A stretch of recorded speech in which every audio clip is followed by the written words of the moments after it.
হাসির রাজা, জ্ঞানের রাজা, রসিক রাজা গোপাল ভাঁড়।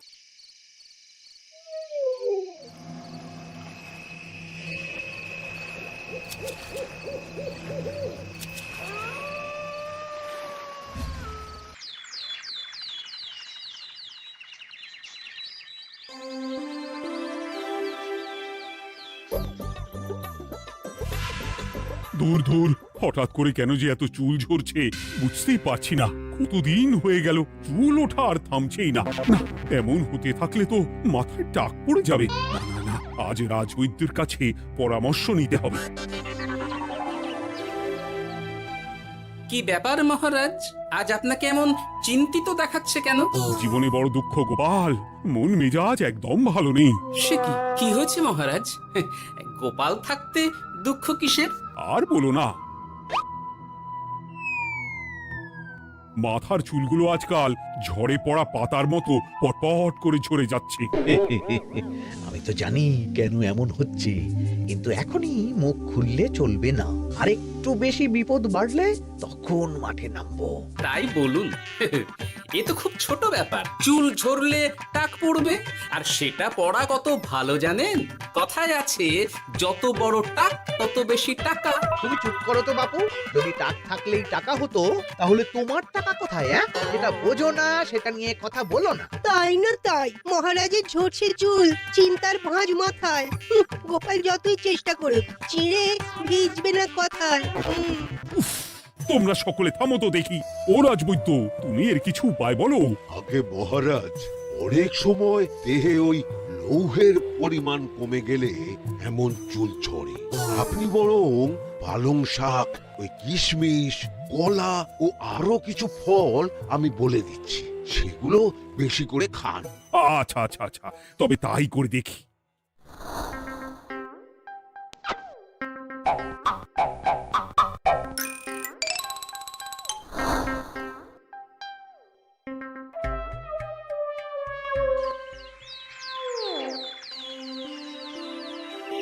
ও রাজবৈদ্য, তোমার কথা মতো শাক পাতা ফলমূল সবই তো খেলাম, চুল ঝরা বন্ধ তো হলোই না। তো জানতামই এমন হবে। কিন্তু মহারাজ, এমনটা তো হওয়ার কথা নয়। কিন্তু হচ্ছে তো। আরে আমার সাধের চুল, কোথায় চলে গেলি সব? এর জন্য তুমি দায়ী। তুমি এর জন্য শাস্তি পাবে বৈদ্য। আমাকে আমাকে ক্ষমা করে দিন মহারাজ, এমনটা হবে এ তো আমি ভাবতেই পারিনি। কিছু মনে করবেন না মহারাজ, ছোট মুখে বড় কথা বলছি, কিন্তু সত্যি এখানে রাজবৈদ্যর কোনো দোষ নেই। ওকে শাস্তি দেওয়াটা ঠিক হবে না মহারাজ। দেখেছেন মহারাজ, গোপালের সাহসটা দেখেছেন? আপনার মুখের উপর কথা বলছে। তা বলি, তুমি যখন এতই বোঝো, তাহলে নিজেই একটা আস্ত লোহা খেয়ে দেখো না, তোমার মাথায় চুল গজাচ্ছে কিনা। ঠিকই আছে, এসব মূর্খের মতো কথা কেবল আপনার থেকেই আশা করা যায় মন্ত্রী মশাই। মহারাজ, আপনি বিচক্ষণ মানুষ, আমার শুধু অনুরোধ, আরেকবার ভেবে দেখবেন। ঠিক আছে, রাজবৈদ্যকে আমি শাস্তি দেব না, কিন্তু সকলের জন্য আমার একটা ঘোষণা আছে। কি ঘোষণা? আমার এই কঠিন সমস্যা যে দূর করে দিতে পারবে, তাকে আমি বিশেষ পুরস্কারে ভূষিত করব। এই তো পেয়েছি, এই সুযোগ কোনোভাবেই হাতছাড়া করা চলবে না। এবারের সমস্যাটা সত্যি বেশ কঠিন। কি করলে যে মহারাজের চুল পড়া বন্ধ হবে সেই উপায় মাথাতেই আসছে না। হঠাৎ করে কেন যে এমন হলো কে জানে।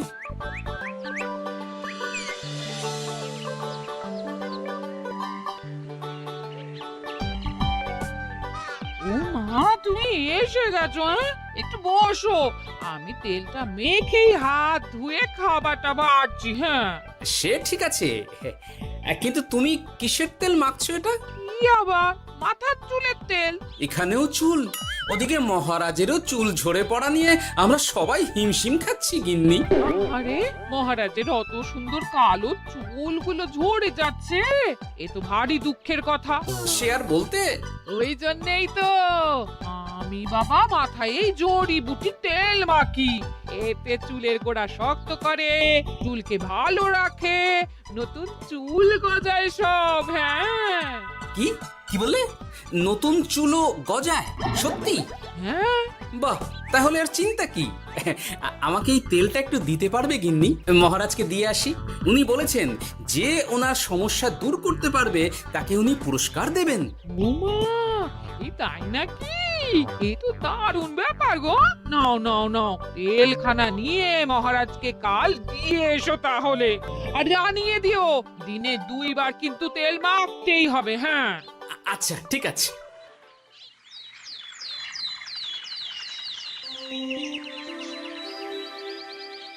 কোনো উপায় খুঁজে পেলে তোমরা? আগে মহারাজ, আমি আপনার জন্য নকল চুল বানিয়ে এনেছি। যতদিন আপনার চুল পড়া বন্ধ না হচ্ছে ততদিন আপনি এটা পরে ব্যবহার করতে পারেন। সে তো বুঝলাম, কিন্তু নকল চুল তো আর আসল চুলে জায়গা নিতে পারবে না বিজ্ঞানী। আসল চুলের কথা ভেবে আমি আপনার জন্য কেশুত্তে পাতা এনেছি মহারাজ। আচ্ছা বেশ। তা গোপাল, খুব তো আগের দিন বকবক করছিলে, তুমি কি এনেছো শুনি? সেটা যথাসময়ে দেখতে পেয়ে যাবেন মন্ত্রী মশাই। এটা জড়িবুটি তেল মহারাজ। আমি এটা আপনার জন্য এনেছি। এতে নতুন চুল গজায় আর চুলের স্বাস্থ্যও ভালো হয়।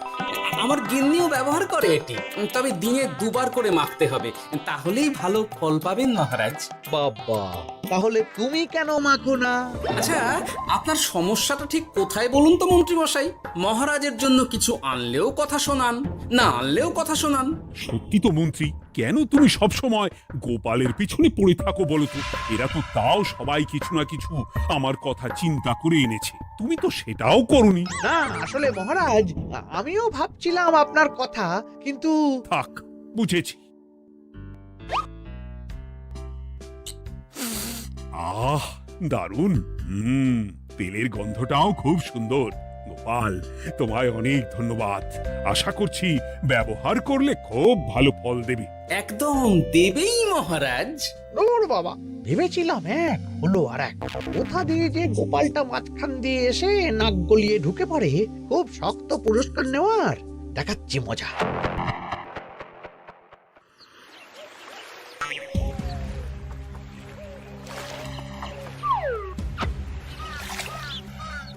এবারে গোপালের তেল দিয়েই সব কিছু তোলপাড় করব।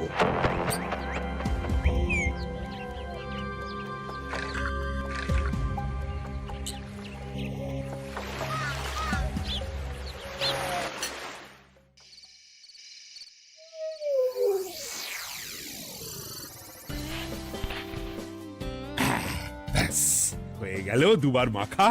গোপাল বলেছিল এতেই ভালো ফল পাবো, কিন্তু এখন মাখার পর মাথাটা কেমন জ্বালা জ্বালা করছে মনে হচ্ছে।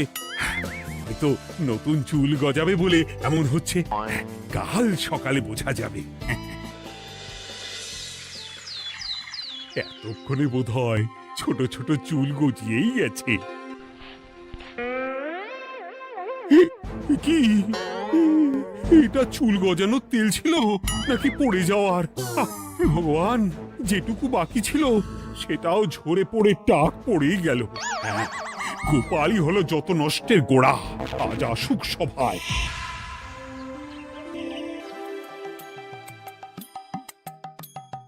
এই যে এখন এলেন উনি। ও কি মহারাজ, আপনি এমন কাপড় মাথায় জড়িয়ে বসে আছেন কেন? তুমি আর এমন প্রশ্ন জিজ্ঞাসা করো না গোপাল, তোমার দয়াতেই মহারাজের এমন অবস্থা। মানেটা আমি তোমায় দেখাচ্ছি, দাঁড়াও। এই যে গোপালের দেওয়া তেল মেখেই আমার এমন হয়েছে, আর তার জন্য আমি তোমাকে কোনোদিনও ক্ষমা করব না গোপাল। বিশ্বাস করুন মহারাজ, আমার গিন্নিও মাখে এই তেল, কিন্তু এমন কিছু তো এখনো পর্যন্ত ঘটেনি। আমি আর কিচ্ছু শুনতে চাই না। আমার মাথা ভর্তি চুল আমি ফেরত চাই। যতদিন না আমার মাথার সব চুল ফিরে আসছে ততদিন আমি তোমার মুখও দেখতে চাই না। মহারাজ, আপনার কোনো চিন্তা নেই, আমি তো আছি। এবার এই সমস্যার একটা সমাধান আমি করেই ছাড়বো। কি ব্যাপার, মন্ত্রী মশাই এত লাফাচ্ছে কেন? এসবের পেছনে আবার ওনার হাত নেই তো? না, ব্যাপারটা পরে দেখতে হচ্ছে।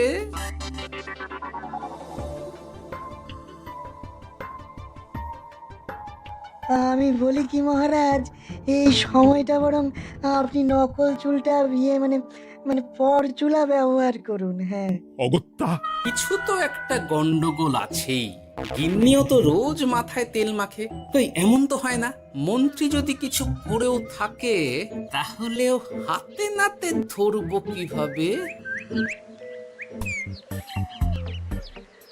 ও কি গো গোপাল দাদু, এখন এই সময় তুমি রাজসভা ছেড়ে এখানে? তোদের দাদু আর রাজসভায় যাবে না রে? কি বলছো গো? কেন? আর কেন, বিনা দোষে এমন শাস্তি। তোমায় শাস্তি দিয়েছে, তুমি শুধু বলো কে তোমার সাথে কি করেছে, বাকিটা আমরা বুঝে নিচ্ছি। আচ্ছা, আর বলছি কৃষ্ণনগরের মন্ত্রী মশাইয়ের বাড়িটা কোন দিকে একটু বলতে পারবেন? কৃষ্ণনগরে নতুন নাকি? আগে তো আপনাকে কখনো দেখেছি বলে মনে পড়ছে না।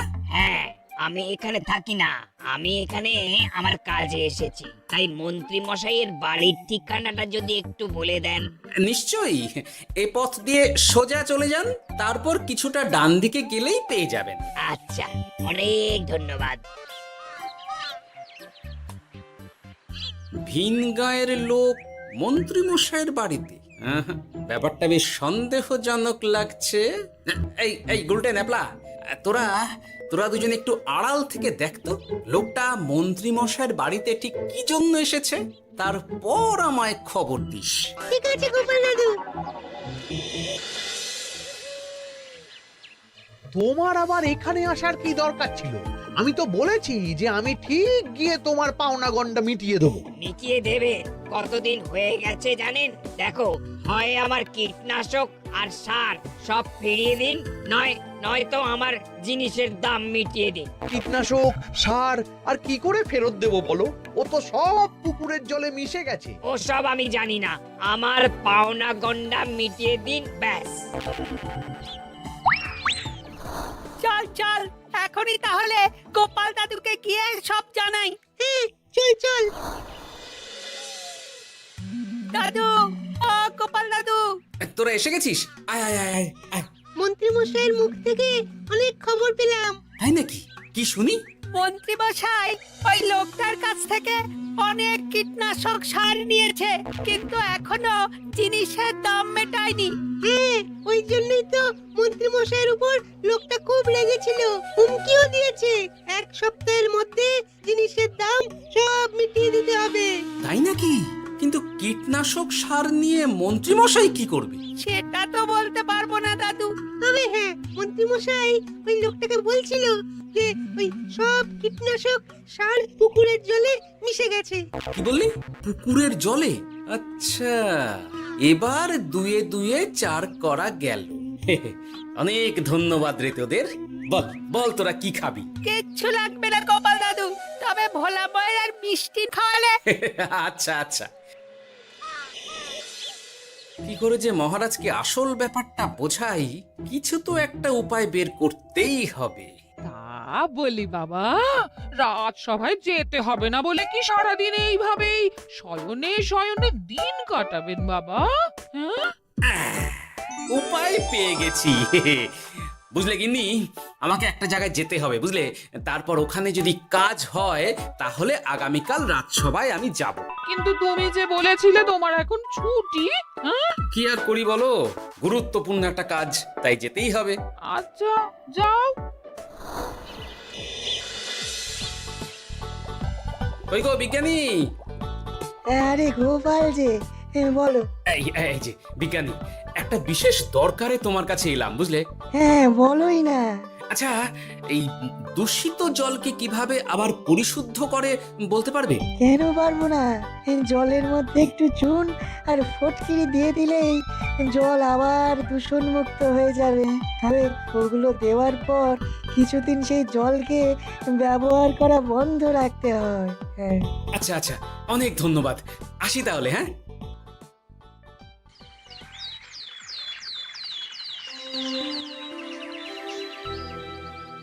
ছায়া পড়েছে, ছায়া পড়েছে। আমি বেশ বুঝতে পারছি তার ছায়া পড়েছে এখানে। কার ছায়া পড়েছে? আজকাল তোর মাথা থেকে অনেক চুল ঝরে পড়ছে, তাই না? আগে হ্যাঁ সাধু বাবা, আপনি একদম ঠিক কথা বলেছেন।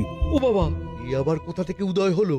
আরে আমি একা গিয়ে সেই স্নানের পুকুর পরিদর্শন করতে চাই। যথা আজ্ঞা বাবা।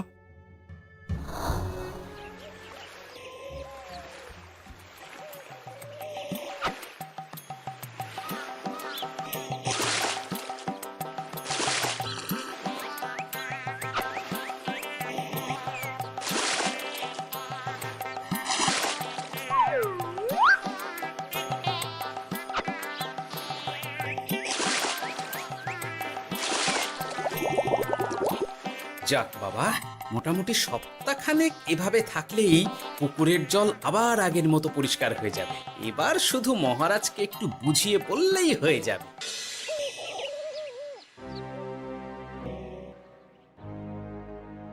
কি বুঝলেন সাধু বাবা? আমার অনুমানটাই ঠিক ছিল। পুকুরের জলে কালো ছায়া পড়েছে, কুদৃষ্টি পড়েছে, তাই এমন হচ্ছে। সে কি? কি কালো ছায়া?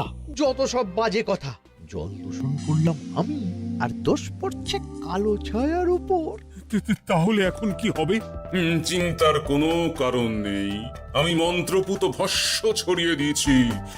1 সপ্তাহ ওই পুকুরের জল স্পর্শ তো দূর, পুকুরের কাছেও যাওয়া নিষেধ। তাহলে আমার মোহরের কি হবে? যথা আজ্ঞা সাধু বাবা। ও কি, তাহলে মহারাজ এতদিন স্নান করবেন কোথায়? সে কথা কাউকে চিন্তা করতে হবে না। মহারাজের ওপরে কালো ছায়া পড়া জল পড়েছে, তাই আগে সেটা শোধন করতে হবে। আমাকে তাহলে কি করতে হবে সাধু বাবা? আমার শিষ্য গোপাল আমাকে আগেই এই বিষয়ে জানিয়েছিল। আমি তার হাত দিয়েই তোর স্নানের জল পাঠিয়ে দেব। তাই আগামী 1 সপ্তাহ সেই জল দিয়েই তোকে স্নান করতে হবে। কি গোপাল? দেখছো তো মন্ত্রী, গোপাল আমাকে কত ভালোবাসে। আমি ওকে কত কথা শোনালাম, কিন্তু না না না না, কাল থেকেই আমি আবার গোপালকে রাজসভায় ডেকে আনবো।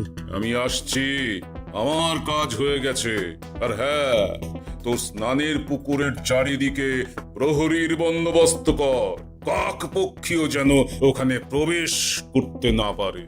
আচ্ছা বাবা, আচ্ছা।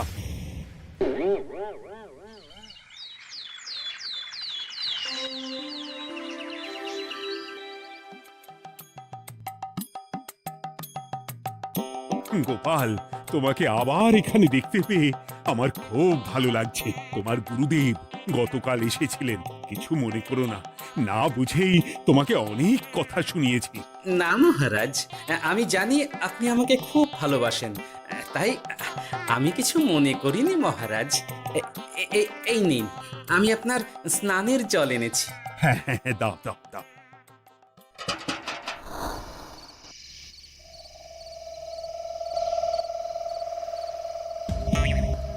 ও বাবা, পুকুরের কাছে যে গিয়ে দেখবো সেও উপায় নেই। চারপাশে প্রহরীতে ভর্তি, তাহলে কি সত্যি সত্যি কালো ছায়া পড়েছে? ভালোই হলো, পাওনাদারকে বলে দেবো কীটনাশকটা জালি ছিল। হি হি।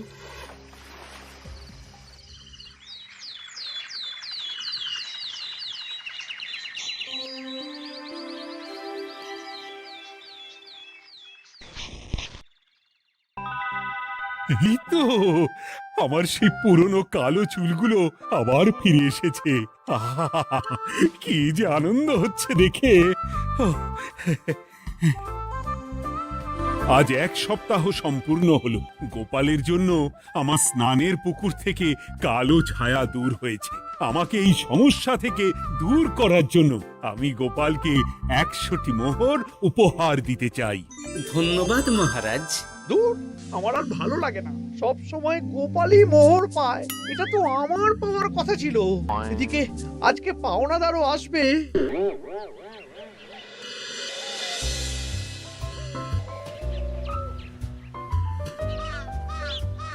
গোপাল দাদু, ওই লোকটা এসে গেছে। আচ্ছা, আসছি। এটা তো মন্ত্রীর বাড়ির দিকে রাস্তা। আমরা তাহলে ওদিকে কেন যাচ্ছি গোপাল? আপনার পুকুরের আসল রহস্যটা কি সেটা আপনি জানবেন না মহারাজ? মানে? নিজের চোখেই দেখুন, তাহলে বুঝতে পারবেন। আর একটু সময় দাও আমায় ভাই, এমনিতেও তোমার কীটনাশক কোনো কাজের নয়। কি এখন এসব কথা আর একদিনও সময় দিতে পারছি না। একটু বোঝো, একটু। সব আমি মহারাজের পুকুরের জলে মিশিয়ে দিয়েছি। মন্ত্রী, তুমি তাহলে সেই কালো ছায়া? মহারাজ, আপনার পর্দা ফাঁস হয়ে গেছে মন্ত্রী মশাই। তুমি তাহলে সবটা জানতে? একদম প্রথম থেকে। রে, খুব জোর ফেঁসেছি। এদিকে পাওনাদার, ওদিকে মহারাজ, এখান থেকে কেটে পড়তে হবে। ই! গন্ডগোল করে আবার পালানো হচ্ছে কবে রে? বলো, কেন করেছিলে? মহারাজ, আমি ভেবেছিলাম আপনার সব চুল উঠে গেলে আমি আপনার কাছ থেকে চুল গজানোর ওষুধ দেওয়ার নামে অনেক টাকা লুটবো। কিন্তু সেই ভাবনা ভাবনাই থেকে গেল, সেগুড়ে যে বালি হয়ে গেল। ভাবা যায় চুলের জন্য চুলো চুলি, হ্যাঁ?